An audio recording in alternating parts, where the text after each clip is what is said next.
Bien-aimés dans le Seigneur, bonsoir ou bonjour s'il après le direct d'hier soir avec Maman Laure, nous sommes en train de continuer les enseignements sur Actes chapitre 4.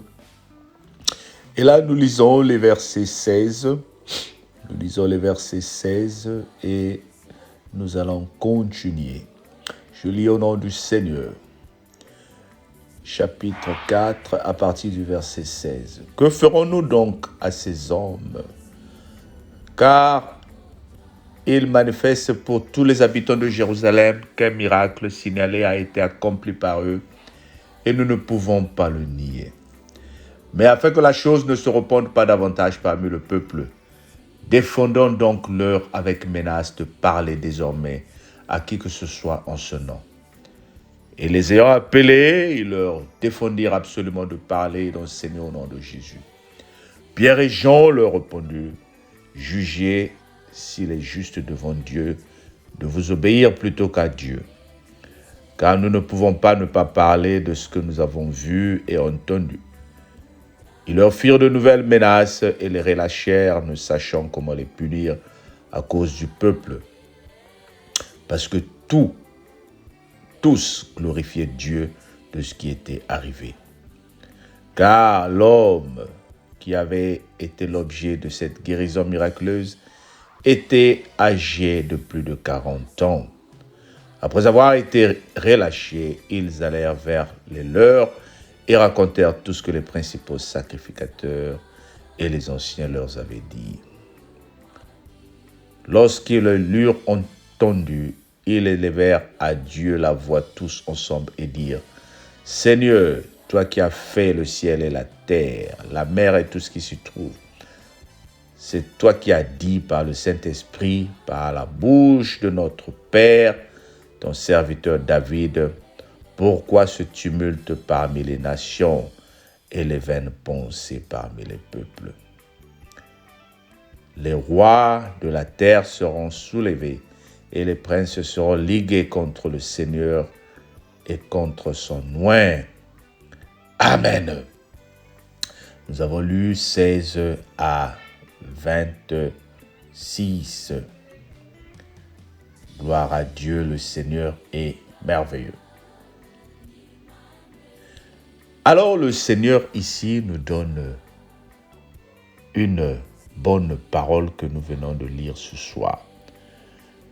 Je voulais juste que nous réalisons comment cette guerre, cette menace contre les apôtres est en train de se poursuivre. Pendant que le miraculeux boiteux s'est levé pour marcher depuis le chapitre 3, regarde un peu comment ça crée de problèmes. Depuis le chapitre 3, il a été guéri, mais ça a soulevé des problèmes. Maintenant, ils veulent trouver un compromis avec les apôtres. Ils disent, nous allons vous relâcher, mais à une condition, ne parlez plus de ce Jésus-là. Bien-aimés, pourquoi le nom de Jésus est en train de déranger ici? C'est parce qu'à l'époque de notre Seigneur Jésus-Christ, la parole que le Seigneur a menée, la prédication, le mouvement que le Seigneur a mené était qualifié d'un mouvement de secte. Et les pharisiens, eux, les anciens d'Israël, eux, ils ne croyaient qu'en Dieu à travers Moïse.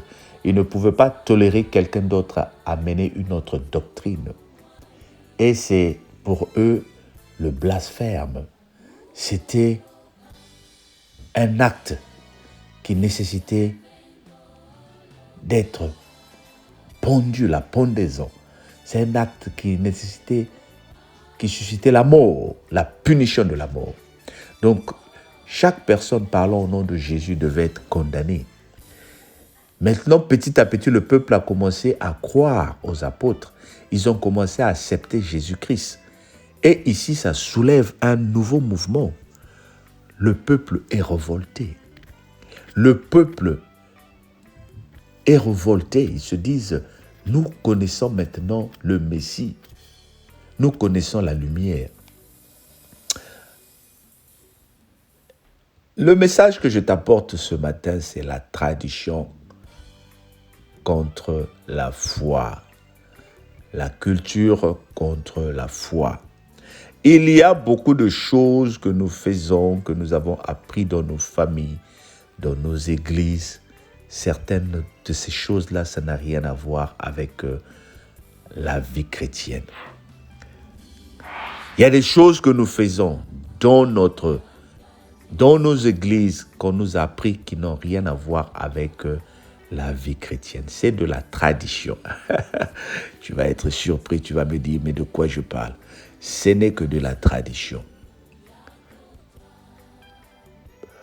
Regarde tout ce que tu fais dans l'église. Regarde tout ce que tu fais dans ta famille. Ça n'a rien à voir avec la Bible. Je ne suis pas en train de dire ici que la tradition, elle est mauvaise ou elle est à jeter. Mais en tant qu'enfant de Dieu, nous devons regarder l'état spirituel. Qu'est-ce qui te fait évoluer spirituellement? La nourriture, par exemple, elle est bonne. Il faut que tu manges. Mais si tu prends trop, ça peut te faire mal au ventre. Les médicaments soignent, mais si tu en prends trop, ça peut te tuer. C'est la même chose avec notre tradition, notre culture. Tout ce que les parents nous ont enseigné, tout ce que nous avons appris au caté, tout ce que nous avons appris dans nos églises, tout ce que nous apprenons aussi aujourd'hui, même ce que moi, si je t'enseigne, est-ce que c'est de la tradition ou ça aide ta foi chrétienne? Il y a par exemple des gens, s'ils ne vont pas dimanche à l'église, ils n'est pas à l'aise. Est-ce que tu y vas pour apprendre quelque chose? Est-ce que tu y vas pour nourrir ton esprit ou tu y vas parce que c'est la tradition? En Angleterre, par exemple, la tradition, c'est le football. On va dimanche regarder les matchs de football. L'église, ce n'est pas primordial. Oui, c'est vrai, ça apporte la satisfaction. Mais est-ce que ça t'aide à grandir spirituellement? Tout ce que nous faisons, c'est de la tradition. Alors, lorsque nous qui sommes en train de grandir spirituellement, nous commençons à recevoir une nouvelle culture qui va faire de nous des gens qui vont avancer. Les autres qui étaient avec nous, nos propres parents, nos propres leaders spirituels vont nous traiter, par exemple, de rebelles, parce que nous sommes en train d'amener une nouvelle culture qui n'a rien à voir avec celle que eux ils ont appris. Ils vont commencer à te combattre. Ils vont commencer à te traiter de tous les maux. C'est ce que les apôtres sont en train de voir ici. Jésus arrive. Eux, ils ont connu le grand Moïse qui les a menés dans le désert, qui les a fait manger dans le désert. Qui pouvait se comparer à Moïse? Ils ont connu le grand Moïse qui a parlé bouche à bouche avec Dieu. Maintenant, ils voient quelqu'un, un fils de charpentier, commencer à leur dire « Je viens abolir la loi de Moïse ». Ils se disent « Mais il se fout de qui ce monsieur-là » Mettons-nous à la place de ce peuple d'Israël à leur époque. Réfléchis un peu, bien-aimé. Une personne qui sort de nulle part, qui vient se proclamer pour dire « Je ne comprends pas, j'abolis ce que vous croyez ». C'est la même chose. Même si toi et moi, on était au temps de Jésus, peut-être qu'on serait scandalisé, qu'on voie quelqu'un venir abolir la loi du grand Moïse. Mais Moïse, devant Jésus, n'est qu'un petit homme. Parce que Jésus est Dieu. C'est la même chose que j'étais en train de te dire. Il y a des choses que tu vas découvrir dans la foi. Il faut que tu réalises, cette fois-ci, c'est moi qui vis ces choses-là. Tu vas recevoir des visions. Tu vas entendre des voix. Tu vas entendre des paroles qui vont te toucher. Tu vas dire non, il parole, il y a meno, il y a une sobele. Les autres ne vont pas comprendre. Alors, ce n'est pas une question de débat. Ce n'est pas une question de dispute. Comme on dit, les goûts ne se disputent pas. Une fois que tu as connu la renaissance spirituelle, bien-aimé, c'est à toi de savoir que Dieu t'a touché. Prie pour les autres, montre-leur cette lumière-là que tu as. Maintenant, s'ils ne te comprennent pas, la Bible dit, Éloignez-vous de tous les moqueurs. Psaume 1. Heureux l'homme qui ne s'assoit pas en compagnie de moqueurs, mais qui trouve son plaisir près de la parole de Dieu.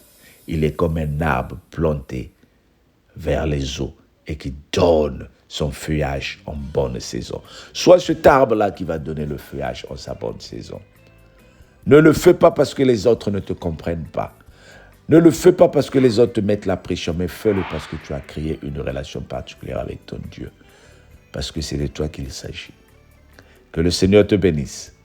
Passe un bon mardi et on se dit à demain en partageant nos vidéos. Bye bye.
See